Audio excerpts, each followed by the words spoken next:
Interrupted debate on the Social Security Commencement of Benefits Amendment Bill is resumed. Jan Logie had the call and has 7 minutes left should she wish to avail herself. Jan Logie.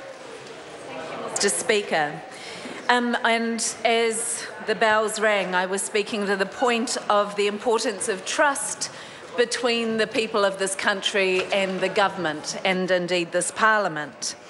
And this bill in front of us, going through this House under urgency, I think creates the risk, at the very least, of giving New Zealanders the impression that the first rule is the government is never wrong, and when the government is wrong, see Rule 1.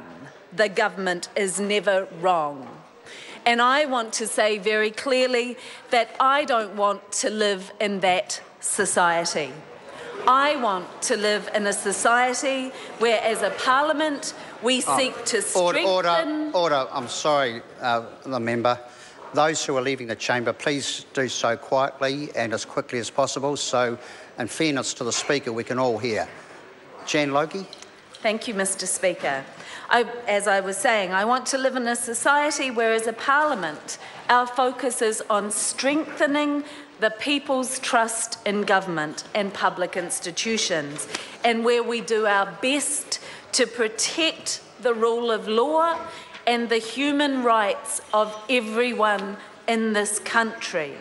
There are some very significant principles at stake with this piece of legislation.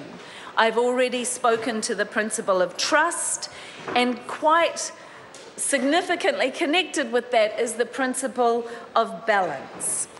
And last year, this government in this Parliament passed a piece of legislation to strengthen work and income's requirement to recover debt from beneficiaries. They did this in response to court rulings that suggested the human rights of beneficiaries to shelter and food might actually have primacy over work and income's right to reclaim debt.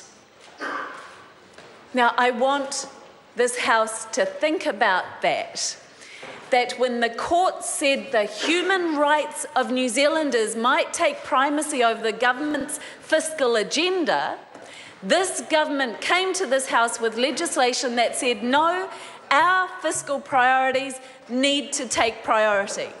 And this House passed legislation that undermined people's human rights to shelter and food.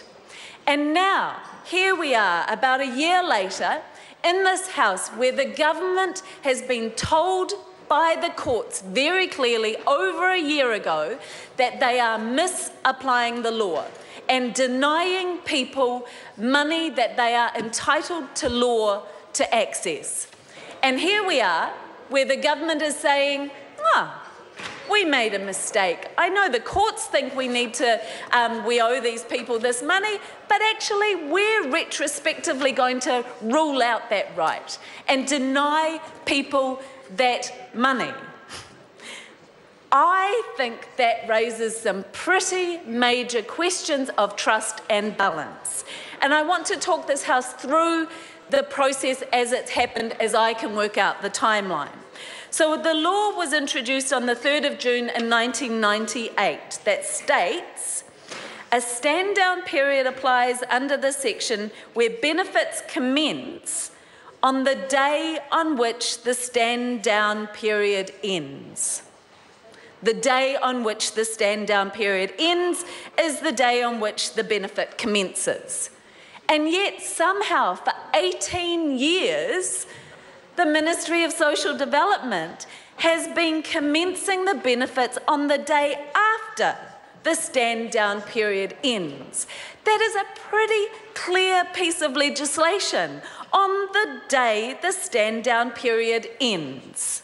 And yet for 18 years, despite reviews of legislation, that piece of legislation has been misinterpreted. And we've been hearing from the government that, well, that was a technical error. that there was always the intention that it be a week and that it be the day after, despite the fact that the legislation says the day on which. And I've asked the library to go through the debates at that time of 1998 to consider where was the debate. Was there some point raised in the debate that would back up what the government is telling us? The library could not find one reference that backed up the government's perception that this was not the intent of the law. We have nothing on record that backs them up. And then we had in May 2014, the courts established that work and income were incorrectly interpreting the law. That is well over a year ago. And that practice has continued until September 29 of misapplying the law, denying people what they were by law legally entitled to.